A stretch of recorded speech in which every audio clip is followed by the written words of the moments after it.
The family tells themselves the worst day is finally over. The funeral is done. The grave is sealed. The last cars have pulled away. The flowers are starting to droop. People have stopped asking, "How are you holding up?" because everyone already knows the answer. You are not. Back at home, the house feels wrong. There is still a child's cup in the sink, a small jacket on the back of a chair, a pair of shoes that will never be worn again. Grief makes everyday objects feel like evidence. The family keeps moving because stopping feels like falling. They cling to one small idea that sounds almost comforting. At least their child is at rest. At least they did what parents are supposed to do. They said goodbye. They brought their child home to the ground. They closed the chapter. In the first week after a child dies, grief often comes with paperwork. You sign forms you barely read. You nod when doctors explain things you don't fully understand. Later, you remember fragments, post-mortem, cause of death, standard procedure, but you don't remember details. Your brain is protecting you. In that moment, the family wasn't thinking about steps or permissions. They wanted one thing: to get through the day without collapsing. They wanted their child treated with dignity. They assumed that meant the body would be examined, then returned whole. So when an envelope arrives with the hospital's address on it, the family assumes it is administrative. A bill, a canceled appointment, a certificate. Something cold but normal. They don't think it will change anything. They don't think anything can. They open it in the kitchen. The letter is typed, official and calm. It does not start with, "We are sorry." It starts like a correction.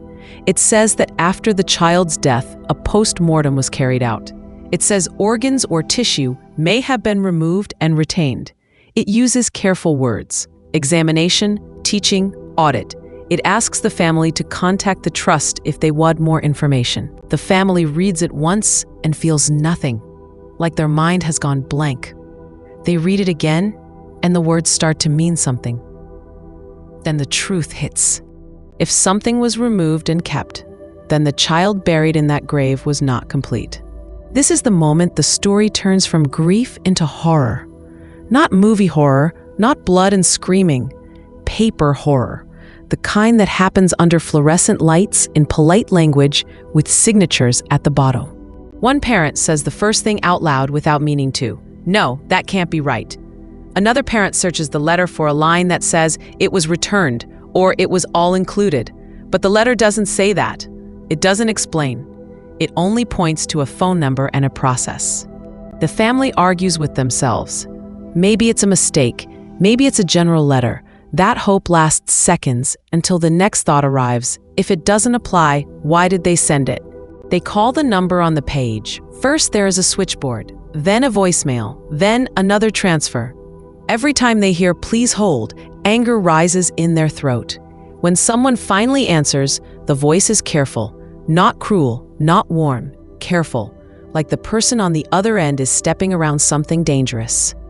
The family asks a simple question: "What did you keep?" The answer is not simple. The staff member says they need to check records. They say there was a process. They say they will call back. The family asks, "Did we agree to this?" The staff member says they can't answer that on the phone. They need to check the notes and speak to the pathology team first. That word, pathology, lands heavily. It sounds like a place where things happen that families don't see. They are told to keep the letter and to wait for a call in the next few days. A few days feels like forever when you are holding a question like a burning object. They hang up and stare at the letter on the table. It doesn't feel like information. It feels like a second death.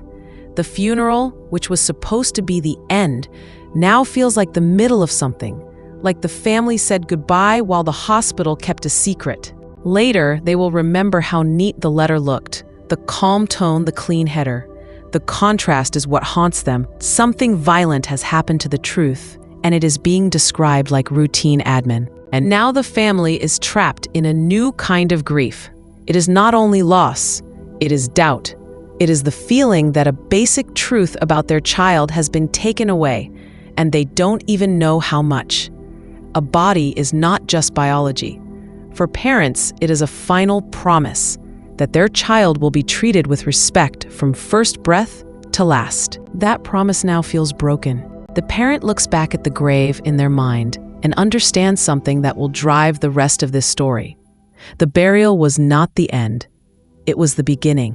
And the next chapter will start with the one word the hospital will use to defend everything: consent.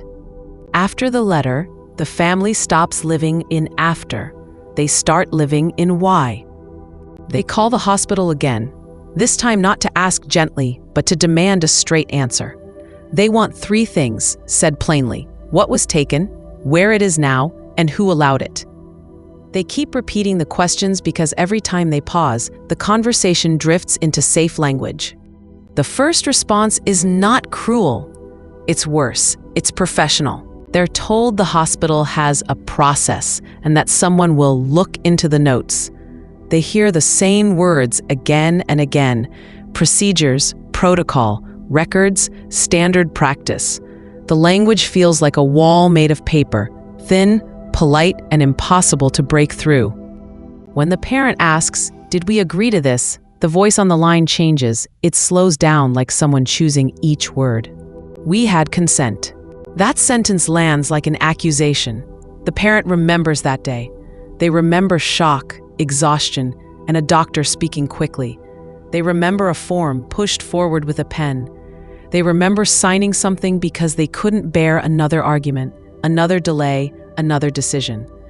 They do not remember being told, in plain words, that organs could be removed and kept after the funeral. They ask the hospital to explain what consent means. The hospital explains it like a menu: consent for postmortem, consent for tissue, consent for investigation. But nothing is explained in a way a grieving parent can understand.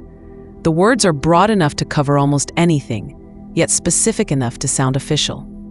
So the parent asks again, slower: "Did we consent to organs being kept? Yes or no?" The person on the phone cannot give a clear yes or no. They say they need to confirm details. They say they need to speak to pathology. They say the staff involved may no longer be available. They promise a call back. The call ends with the family feeling like they have committed a crime by asking questions. That night, they search through everything they brought home from the hospital: folders, envelopes, photocopies. They find forms that looked harmless when they were numb. Now, every line stings. Words like tissue, samples, further examination. Words that sound small, technical, safe. Words that can hide something much bigger. The family starts to see the shape of the hospital's defense. The forms don't say heart or brain. They don't say, "Your child may be buried without these parts unless you choose otherwise." The forms speak like the hospital is talking to itself, not to parents. The next day, the family asks for answers in writing. They request a list: what was removed, what was retained, what it was used for, and whether it was ever meant to be returned. They want dates. They want names. They want the exact consent form they signed, not a generic template. Sometimes the hospital replies quickly, but the reply answers only the easiest part. It offers options for what happens next: return, disposal, or arrangements later, without clearly stating what happened before. The family reads it and feels sick. It's like being asked to solve a problem you didn't create. A new kind of fear grows. The hospital controls the information. The family is not asking for gossip. They are asking for the truth about their own child. Yet, the hospital speaks like it is managing a complaint, not correcting a violation. They are told records are being checked. They are told it takes time. They are told the hospital is dealing with many inquiries. That last line matters. Many inquiries. So it isn't just them. That means there are other letters on other tables, opening the same wound in other homes. They start keeping a notebook by the phone, writing down names, times, and exact phrases. From this point on, every call follows the same pattern. The hospital says, "Consent." The family asks, "Consent to what exactly?" The hospital says, "We need to check." The family waits. The hospital sends a careful reply that circles the question instead of answering it. The family begins to feel like they are being processed, like a case file, like a risk, not like parents. Even the kindness feels managed. Someone might say, "We understand this is upsetting," but it's followed by, "We must follow procedure." The family hears the hidden message: your grief is real, but our process comes first. The family also starts noticing time. Days pass. The longer the hospital delays, the more it feels like strategy. But grief has changed. It is no longer only sadness. It is anger, sharpened by humiliation. Because the family trusted the hospital at the worst moment of their life, and now they are being made to feel unreasonable for wanting the truth. By the end of this chapter, the family reaches a conclusion that changes everything going forward.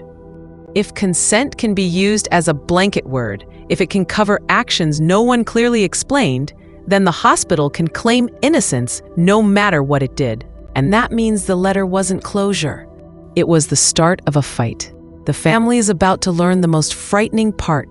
When a system hides behind paperwork, the truth isn't found by asking nicely. It's found by digging. After the second call, the family stops arguing about feelings and starts arguing about words. Because the hospital keeps saying one word, like it ends the conversation: consent. So the family does what ordinary people do when a powerful system speaks in legal language. They go back to the paperwork. They pull out every document they were handed during the worst hours of their life. Some pages are photocopies. Some are carbon copies. Some look like harmless checklists. Now every sentence feels loaded. A line that once looked simple, "I agree to a post-mortem," suddenly feels like a doorway. Because post-mortem can mean many things to different people. To a parent, it can sound like, "Find the cause, then return my child to me." To a hospital, it can include, "Remove organs, keep them, use them for teaching, research, audit, and store them for later review." The family realizes something painful. They signed in grief, but the form is being read in comfort. That is where the trap begins. A signature is not the same thing as informed consent. Informed consent means you understood what you were agreeing to. It means the risks and options were explained. It means you were given time. It means you could say no without feeling punished or shamed. But the day their child died, there was no time, no calm, and no real space to think. There was a doctor who had to move on to the next task. There were nurses doing their best. There was a grieving parent trying not to collapse. In that environment, the form becomes less like a choice and more like a bridge you are told to cross. The family remembers the conversation. It wasn't a careful discussion. It was a blur. A doctor said a post-mortem could help and give answers. They heard it might help other children too. And in that moment, many parents say yes because saying no feels selfish. That is not free choice. That is pressure created by shock. Now they read their form again and notice how the language works. It uses soft words like tissue and samples. It avoids hard words like organs. The form might ask for retention for study without explaining what retention looks like in real life. A family asks themselves a brutal question. If someone had said clearly, "We may remove and keep your child's heart or brain," would we have signed? Or would we have stopped and asked 100 questions? They also start to understand how consent can be stretched. Hospitals can claim consent for a postmortem and then cheat that as consent for retention. They can point to a line about tissue and use it to cover whole organs. And if the parent didn't object, often because the parent wasn't told enough to object, the system can act as if silence equals permission. That is consent by absence. It works like a trick. You can't refuse something you don't know is happening. In a real choice, there would be alternatives. A parent could agree to a postmortem, but refuse retention. A parent could allow small samples, but require all organs returned. A parent could say yes to education, but no to research. Without those options spelled out, the signature becomes a blank check. The family notices another gap. The form often has no space for real choices. No clear boxes that say, "Return everything for burial." No clear list of specific organs. No plain paragraph that says, "If anything is kept, you will be told before the funeral." Instead, the form is built to protect the hospital's process. It records a signature, not understanding. So the family changes how they ask questions. They stop asking, "Did we consent?" because the hospital will always say yes. They start asking, "What exactly did you tell us and where is it written down?" They write their questions like an investigator. Give us the exact document we signed, with the date and the witness. 2. Explain in plain English what that document allowed you to do. 3. List exactly what was removed, what was stored, and what was returned for burial. 4. If anything was kept, who decided it and for what purpose? 5. Why were we not told before the funeral? They also ask for the hospital's policy at the time. If staff were following procedure, then procedure must exist in writing somewhere. If procedure encouraged vague language, then vague language was not an accident. It was design. At this point, the family understands the emotional truth. The paperwork was never written for them. It was written for the institution. It is full of words that sound neutral but carry power. That is why this chapter matters. It turns the story from something terrible happened into something terrible was made acceptable. By the end of this chapter, the family makes a decision that changes how they will fight. They stop asking for reassurance. They start demanding definitions, because once a system controls the meaning of words, it controls the truth. The family is about to learn that the only way to beat a consent trap is to pull on the paperwork until it reveals who built the trap and why so many people acted like it was normal. After the paperwork, the family discovers the next barrier is not a form.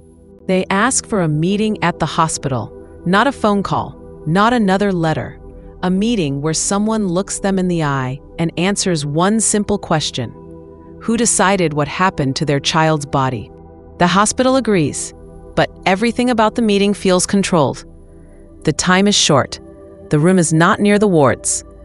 It's an office space where grief sounds out of place. A staff member brings in a folder and speaks in careful sentences, like they are reading from training.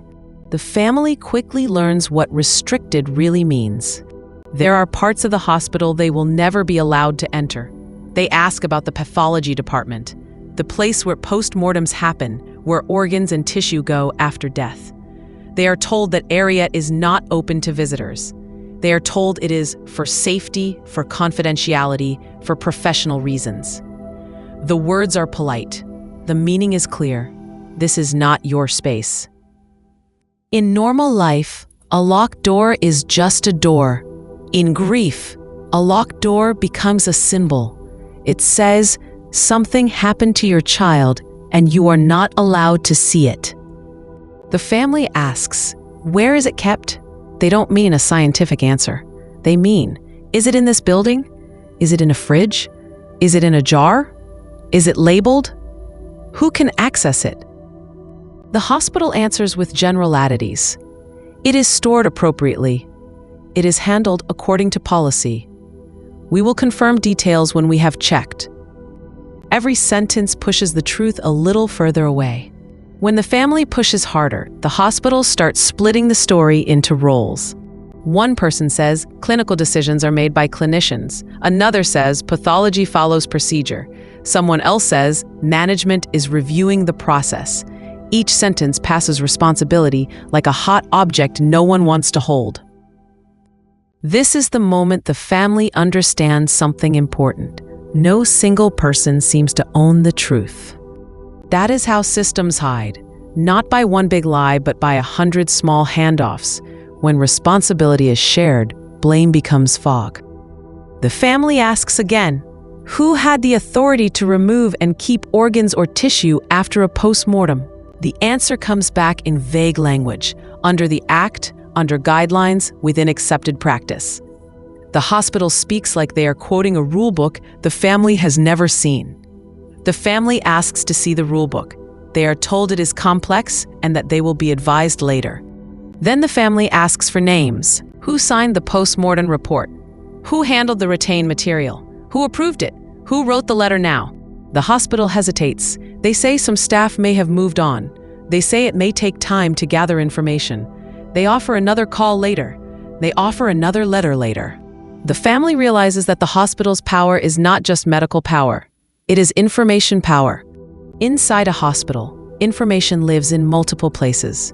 Medical records, pathology reports, internal logs, storage catalogs, management files. Families see only the edge of it. They are allowed a controlled view, like looking through frosted glass. Staff can see everything. Parents see what staff choose to show. The family also starts to feel the hierarchy. A junior staff member can sound sympathetic but cannot answer. A manager can speak confidently but avoids details. A senior doctor might be unavailable. The family learns a quiet rule. The higher the authority, the less direct the answers. At some point, someone tries to calm them with a line that sounds reasonable. This was standard practice at the time. But that line creates the worst thought of all. If it was standard, then it wasn't just their child. And if it was standard, then many people must have treated it as normal. Doctors, pathologists, administrators, managers, people who knew what parents believed after funerals, and still allowed the gap between belief and reality to continue. The family asks why the truth only arrived in a correction letter. Why not tell them before the funeral? Why not call them face to face? The hospital replies with careful phrases about new information, review, and ongoing inquiries. The family hears what is not being said. The hospital is reacting to pressure, not choosing honesty. They leave the meeting with a new kind of certainty. They still don't know exactly what happened to their child, but they now know this: a hidden practice can't survive for years without protection. Protection does not always look like a conspiracy. It can look like silence, like no one asking hard questions, like staff accepting that's how it's done, like managers avoiding conflict with senior clinicians, like complaints being handled quietly and closed. They leave with one plan: get documents, not promises, and keep pushing. By the end of this chapter, the family reaches the turning point that pushes the documentary forward. They stop believing the truth will be handed to them. They understand they are dealing with a system that reveals only what it is forced to reveal. The family's about to learn that the only way past locked doors is evidence, something solid enough that no one can procedure their way around it. The family learns the hospital will not give the truth in one clear sentence. It will give it in pieces, forms, reports, "we're checking," and long pauses. So they change tactics. They stop asking for reassurance. They ask for documents. They request the post-mortem report. They request the pathology summary. They request anything that lists what was removed and what was kept. They ask for the exact consent form they signed, not a template. They ask for dates, names, and where any retained material is stored. At first, the hospital replies with delays. Then a package arrives. Not a confession, a bundle. There are pages full of abbreviations and patient numbers. Some lines look copied from older files. Some parts are missing. There are disclaimers about limited records and ongoing review. The family reads it like a foreign language, hunting for plain words. They underline terms, they circle initials, they Google acronyms. Then one word appears that makes their stomach drop: pot. Inside a pathology lab, pots are storage containers. To staff, they are normal tools. To a parent reading a file about their child, it is something else. It means a piece of their child became an object with a label. It means the child's body was treated like something that could be divided, stored, and tracked.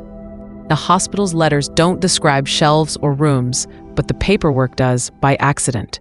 The family sees short labels like retained, stored, for further examination. The language is cold because it was never written for families. It is written for workflow. And the words are slippery. Tissue might mean a tiny sample, or it might mean a whole organ. For study might mean a teaching session next week, or it might mean years in storage. The form doesn't make that difference clear, and the notes don't explain it. The family calls and asks, "Can you translate this for us?" They are told again that it will be looked into. So the family starts translating it themselves. They learn that pathology has its own private grammar, initials, shorthand, codes. A body becomes a case number. A date becomes a label. A decision becomes a tick. The family hates learning this language, but they need it. It is the only way to fight. They also notice something. The paperwork rarely records the parents' understanding. It records the hospital's actions. It records what was done, not what was explained. That is the heart of the paper trail horror. The paper exists, but it doesn't tell the human truth. As the documents build, another shock arrives. The numbers are not small. The wider investigation that followed the public scandal found more than 2,000 containers holding organs from around 850 post-mortem examinations stored at Alder. Those figures matter because they destroy the idea of a one-off mistake. Thousands of containers means storage. Storage means routine. The family sits with that and feels sick. They picture a place inside the hospital where those containers exist, not as a rumor, as a real room behind doors they were never allowed to open. Now, a new question becomes urgent. Is their child part of a larger inventory? They ask for the catalog, the list that matches each container to a name, a date, and a reason. They are told the catalog is being built, checked, and corrected. They are told records are incomplete. They are told different departments hold different pieces of information. That is another horror. If records are messy, then the truth becomes slippery. And if the truth is slippery, responsibility can slide from hand to hand. In a system like this, we can't confirm becomes a shield. The family also sees how easy it is for the hospital to stay calm. The hospital can speak in terms like material and samples. The family lives in terms like my child. The worst lines are the ones that sound harmless. A note says an organ was retained for teaching. Another says for further examination. But there is no clear end date, no clear reason why it wasn't returned, and no record that anyone explained the reality to the parents before the funeral. If the retention was truly agreed, why does it look like a routine entry on a list instead of a decision shared with the family? Then the hospital sends another letter with options. Return, disposal, reburial, arrangements later. It reads like customer service. The family reads it and feels a new kind of violation. The hospital is asking them to decide now what should have been their decision from the start. Even the choices are cruel. If you ask for return, you must face another funeral or another burial act. If you ask for disposal, you live with the thought of your child being thrown away. If you do nothing, you live with uncertainty. There is no good option because the harm already happened. By the end of this chapter, the family realizes they do not need a confession. They already have proof. It is in the hospital's own records, codes, labels, and numbers too large to dismiss. The paper trail shows a system, and systems are built by people. If the paperwork shows a system, the next question is brutal. Who treated this as normal behind those locked doors? And who benefited from the silence? The family thought the letter was meant for them alone. Then, during one call, a staff member says something that changes the air in the room. We're dealing with a lot of inquiries. It slips out almost by accident. Another staff member says, other families are asking the same thing. Nobody gives a number. Nobody says how many letters have gone out. But the message is clear. This isn't one unusual case. The family starts looking for others. They ask around quietly at first, because even asking feels like betrayal. They speak to a friend of a friend who lost a child years before. They message someone they barely know who posted online about a similar letter. They find a parent in another town asking, has anyone else been told organs were kept? Within days, the family is speaking to strangers connected by one shared shock. Different children, different years, but the same ending. A funeral, a sealed grave, and then a correction later. They compare letters. The wording is almost identical. Calm, official, clean. It uses soft words like tissue and samples. It avoids hard words like heart and brain. and every letter leans on the same shield, consent. Then they compare memories.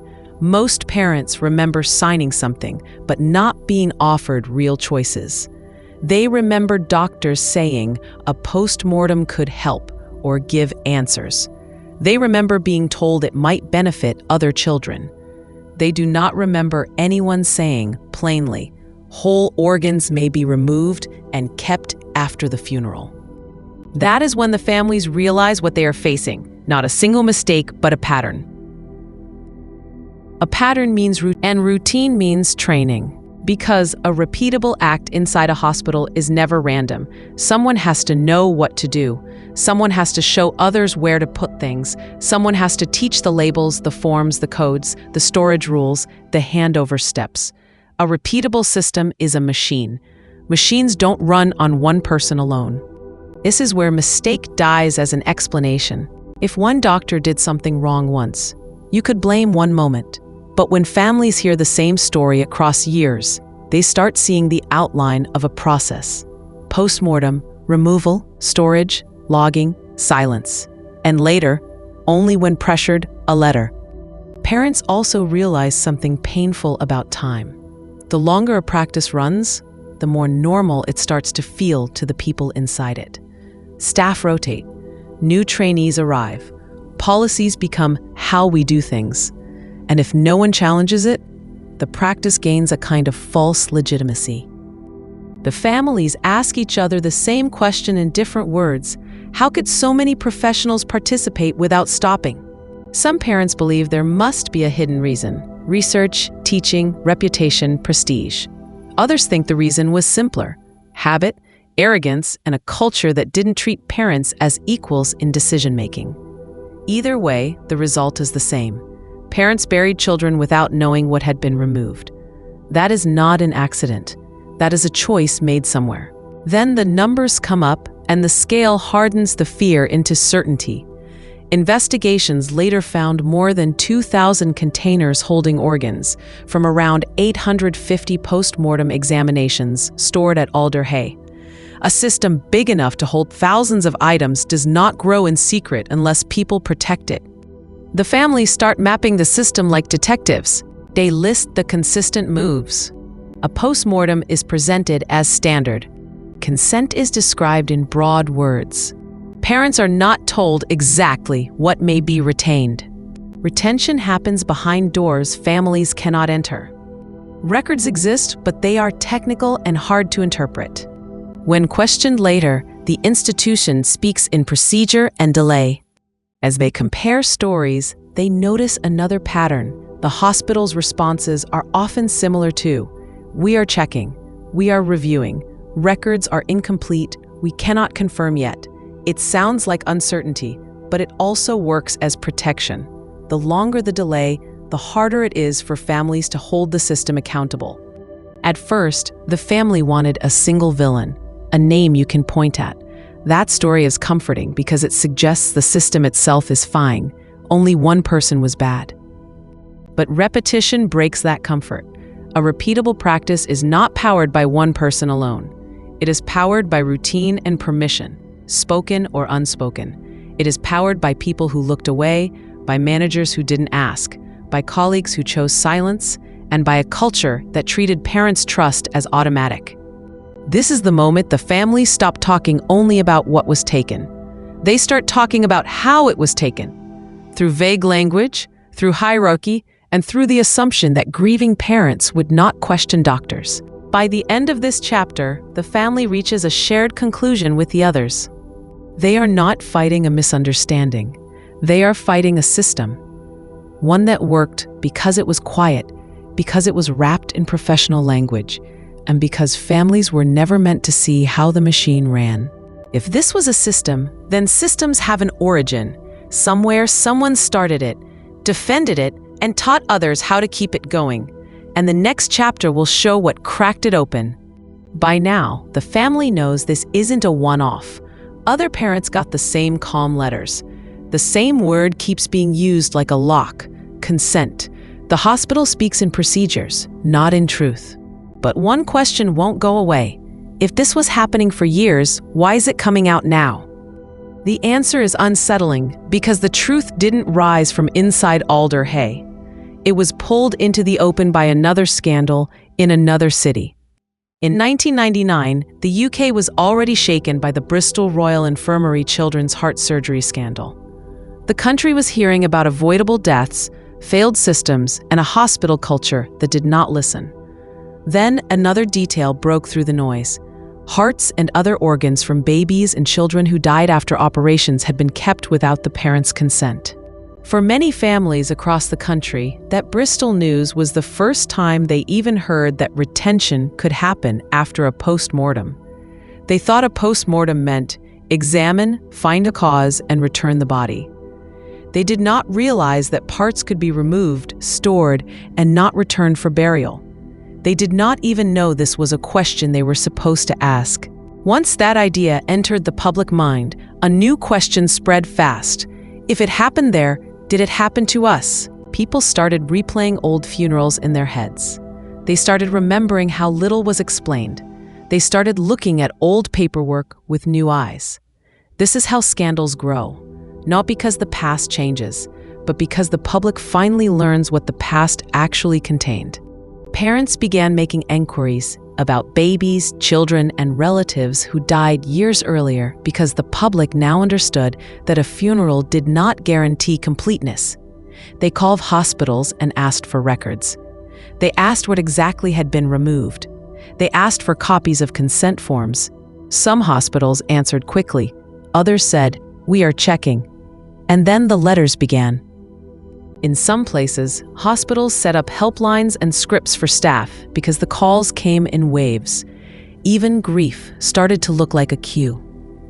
To the family in our story, this is the moment their private nightmare becomes a national one. Their questions are no longer rare. They're part of a wave, and waves don't stop at one hospital. Here is the key twist of this chapter. The Alder inquiry did not begin because Alder volunteered the truth. Evidence given to the Bristol inquiry identified Alder as holding the largest collection of retained hearts. That one detail changed everything. Suddenly, this wasn't about one hospital in Bristol. It was about a practice that reached across the system. Once Alder was named, the pressure became immediate. Questions that had been treated as sensitive became unavoidable. Newspapers began asking how large the collection was and why it existed. Parents began asking why they were never told. Politicians began asking what the law actually required. For the hospital, the ground shifted. If your hospital is named as holding the largest collection, you can't rely on quiet procedures anymore. You have to respond. That is why the letters feel like corrections. The hospital is not speaking to one family. It is reacting to a storm it can no longer ignore. The family understands something else now. This is how secrets survive. Not because no one knows, but because knowledge stays trapped inside professional circles. Pathologists and clinicians understand retention. Families do not. The system can keep going as long as the public doesn't know the right questions. But once the public does know the questions, the system has to answer, and answering creates more questions. The family hears that a public inquiry has been set up to investigate what happened at Alder. Removal, retention, disposal, and what parents were told. That sounds like justice, but it also sounds like proof that ordinary complaints were not enough. It took a national scandal to create official action.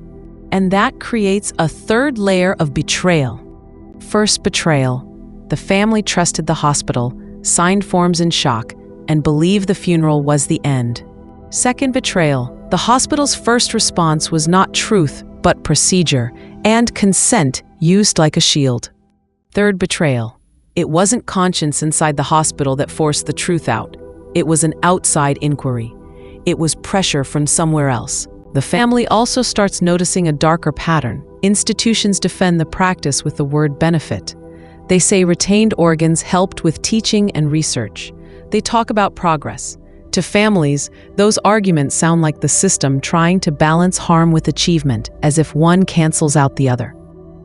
But for parents, there is no balance. There is only one basic question. Did you tell us? And did we agree? The scandal didn't start here, ends at the edge of a new reality. The spotlight is moving. The story is no longer private. It is public, political, and fast. And once a secret becomes public, the rules change. The family is no longer a quiet voice on a phone line. They are part of a national outrage. Institutions don't respond to outrage with warmth. They respond with control. The next chapter is when the spotlight lands, and the hospital switches from care to damage control. Once the story goes public, the hospital stops speaking like a place of care and starts speaking like a system under threat. The family feels the change immediately. Calls that used to be handled by one person now go through layers. Instead of a doctor or a nurse, they get a designated contact. Instead of plain answers, they get set phrases. We are reviewing, we are liaising, we will respond in due course. Their child's name starts to feel like a case in someone else's workload. And now there's a new tension in every conversation. The hospital knows it is being watched. This is the point where the institution's priority quietly shifts. Not openly, not in writing, but in tone. The goal becomes controlling the damage, to reputation, to legal exposure, to staff careers, to public confidence. The families feel it, because the hospital becomes less human and more careful. The hospital starts standardizing everything. Calls are logged, replies are templated, meetings are scheduled with strict time slots. People apologize, but in a controlled way. The family hears the same sentence from different voices, like a script. We understand this is distressing. The word distressing is the tell. Distressing is what you call bad news. Distressing is not what you call a violation. The family asks again for exact details, what was kept, where it is, what it was used for, and the answers get slower. The hospital says it needs to confirm records. It says some records are incomplete. It says it cannot confirm until a catalog is made. Meanwhile, families live in limbo, forced to imagine what they cannot see. Even when the hospital does respond, it rarely speaks in direct words. It prefers safe ones: material, retention, samples. This isn't just style, it's strategy. Soft words reduce shock. Soft words reduce blame. At the same time, the institution prepares its public face. Statements appear. The hospital talks about historic practice. It talks about review. It talks about improvements. Every sentence is built to reassure the public that the hospital is still trustworthy. Families hear that and feel sick, because trust is exactly what has been injured. Then comes the second shield, benefit. Officials talk about research and teaching. They talk about medical progress. They talk about lives saved. To families, that messaging feels like a dodge. It turns the conversation away from what happened to their child and toward what the institution wants the country to remember. The families notice something else. Sympathy is offered, but responsibility is blurred. They are told, things are different then. Procedures have changed. Staff believe they were acting appropriately. These phrases shrink the wrongdoing into a vague past tense, as if it happened without human hands. The family wants a simple sentence. We did this without your informed consent. They rarely hear it. A second kind of control appears. Controlled disclosure. Families receive partial information first, then corrections later. A list arrives, then another list. A call says one thing, then a letter says another. Each mistake can be described as confusion, but repeated mistakes begin to feel like a pattern of minimizing harm. Then the hospital starts sending what it calls choices. Return the organs for burial. Arrange disposal. Agree to continued storage for the inquiry. The words are tidy, like a brochure. For parents, they feel like being forced to choose between pain and more pain. If they ask for return, they must face another burial act. If they accept disposal, they live with the thought of their child being thrown away. If they do nothing, the hospital keeps control by default. The family also feels the lack of real support. If the hospital truly understood the impact, it would offer counseling without being asked. It would give families someone independent to talk to. It would provide a clear guide in plain English. Instead, families are often left to chase answers while carrying grief. The burden is placed on the people least able to carry it. In damage control mode, the institution treats families like risk, not evil risk, legal risk, media risk, the kind of risk that makes every employee cautious and every sentence careful. The family can sense it. Conversations become less about care and more about what can be safely said. Some families are offered meetings that feel like negotiations. Others are given helpline numbers and told to wait.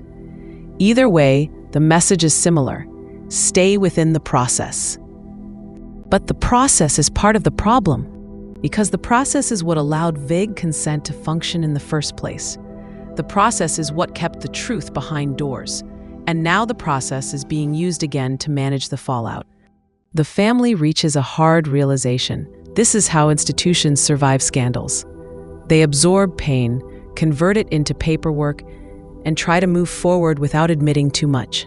By the end of this chapter, the family concludes: when an institution is scared, it doesn't tell the whole truth, it tells the safest truth. And that means if families want the full story, names, decisions, records, and accountability, they won't get it by waiting politely inside the system.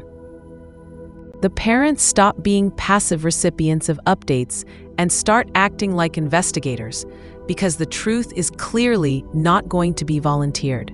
At first, the family believes the hospital holds the truth like a file in a cabinet.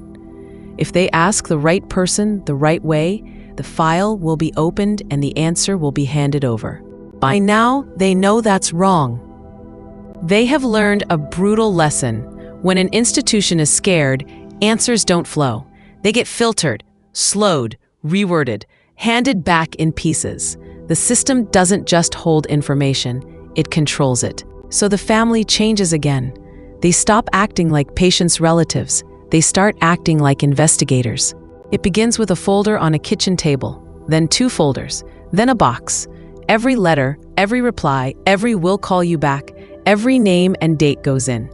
They keep a notebook by the phone and write down the exact words staff use, because they have noticed something. The story changes depending on who speaks. They start doing what investigators do, building a timeline. Day 1, the letter arrives. Day 2, the first call. We had consent. Day 3, we need to check. Week 2, a partial reply. Week 3, another delay. Every entry becomes proof of a pattern. The institution moves slowly, and families are expected to wait quietly. The family is not the only one doing this. Other parents are doing the same thing in other kitchens. And once families start speaking to each other, the investigation becomes collective. This work costs them. It steals sleep. It turns the living room into an office.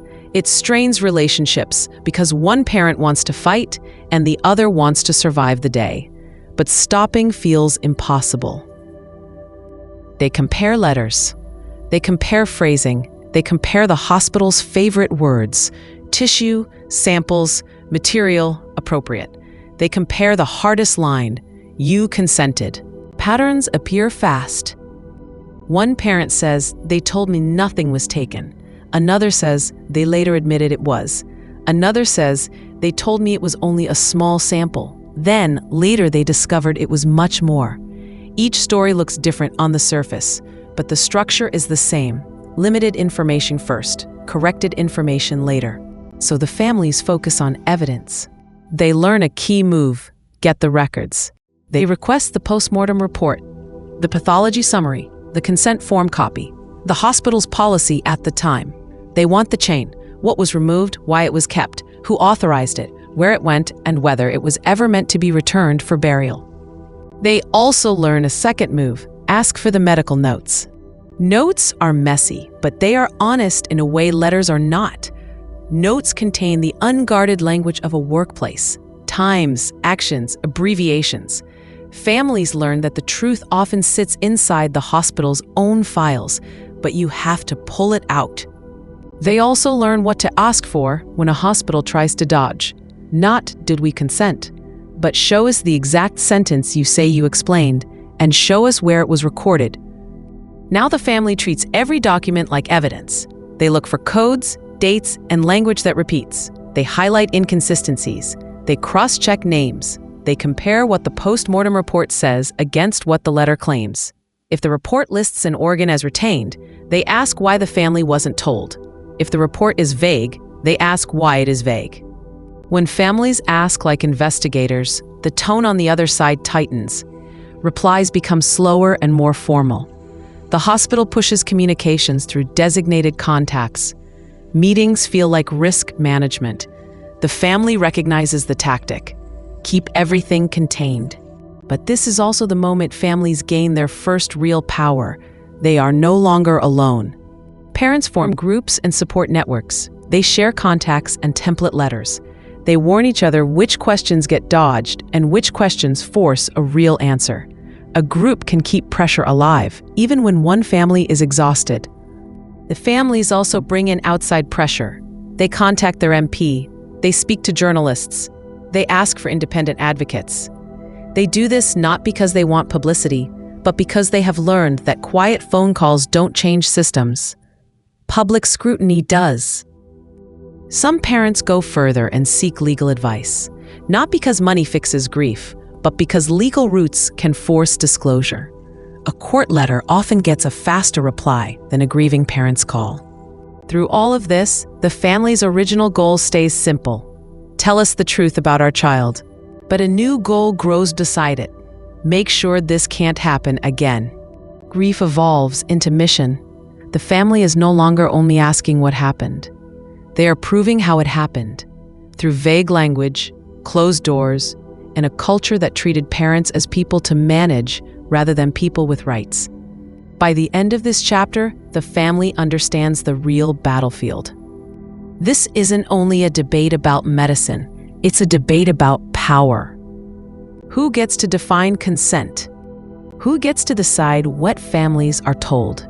Who gets to call silence permission? They have become investigators because the system forced them to. Parents have organized, gathered evidence, and forced the spotlight to stay on the hospital.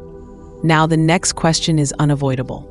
When the official inquiry writes the full truth down, will it protect the institution or finally side with the families? By the time the official inquiry lands, the families already know the shape of the truth. They have lived it for months. Letters, delays, half answers, and that one word used like a shield. Consent. Now they finally get something the hospital could never improvise on a phone call, a public report, written in plain blame. The report is treated like a national event. Ministers make statements in Parliament the same day, saying they are publishing the inquiry alongside 2 extra documents, a chief medical officer census on how widespread organ retention is across the NHS, and recommendations for reform. Even in politics, the message is clear. This is not just one hospital's shame, it is a system problem. On the 30th of January 2001, the government published the Royal Liverpool Children's Inquiry Report, often called the Redfern Report. For families, it feels like the state finally looking straight at what happened and refusing to soften it. The report does not treat the scandal as a sad misunderstanding. It describes unacceptable practice. It describes failure. It describes harm. It names a central figure and makes an extraordinary statement. He should never be allowed to practice again. It says his conduct should be referred to professional and legal authorities. For parents who were told this was standard, those lines hit like ice. They prove the system knew the difference between normal and wrong. It just did not stop it in time. But the report does not let the institution hide behind one person. The report's wider message is brutal. This could not have happened at this scale without deep failure around it. Oversight failed, complaints were not handled properly. Management did not act fast enough. And when the retention became public, the handling of families' needs was not good enough. For the families, this is where the true villain comes into focus. They weren't just denied information. They were placed inside a machine built to keep them outside. A machine of hierarchy, locked rooms, technical language, and assumed obedience. In that machine, trust is not only a feeling. Trust is fuel. Trust is what makes people sign forms they don't understand. Trust is what makes them accept soft words like samples instead of hard words like organs. Trust is what makes them believe a funeral means completion. And when trust becomes fuel, it can be used like a weapon without anyone raising their voice. That is what makes this story so frightening. The harm did not require a stranger. It required the most trusted place in a community, a children's hospital. After publication, the public system scrambles. There are statements, suspensions, reviews, and promises. Helplines appear. New bodies are created to manage the return of organs and to support families. The country talks about consent in a way it never did before. Families also learn how hard it is to undo a secret that ran for years. Before anything can be returned, the hospital has to build lists. Containers have to be matched to names and dates. Some records are unclear. Some items were stored without complete documentation. The families are asked, again, to wait, this time for the system to locate what the system kept. But for families, system response does not feel like closure. It feels like administration arriving late to a crime scene. Because even the strongest wording in a report cannot undo one specific moment, a funeral where parents believed they were burying their child whole. That is why parents keep fighting after the report. They push for full disclosure of their own case details. They push for proper support. Many seek legal action, not because money repairs grief, but because legal pressure forces institutions to answer clearly. For some families, it's the only language the system responds to. Then comes reform, and this is one of the few parts that looks like a clear line forward. Reform is not only one act. Consent has to be specific, not implied. Families must be told what will be removed, why, and what will happen next. The goal is simple. A parent should never need an investigation to learn the truth about their own child. In 2004, Parliament passed the Human Tissue Act. The new law is built around one principle. Activities involving human tissue must be based on appropriate consent. It exists because the old system was too unclear, too easy to hide behind, and too willing to treat silence as permission. On paper, the system changes, but laws change faster than trust does. Parents do not rebuild trust because Parliament passes an act. They rebuild it only when they believe hospitals see them as equals in truth, not as obstacles, risks, or people to be managed.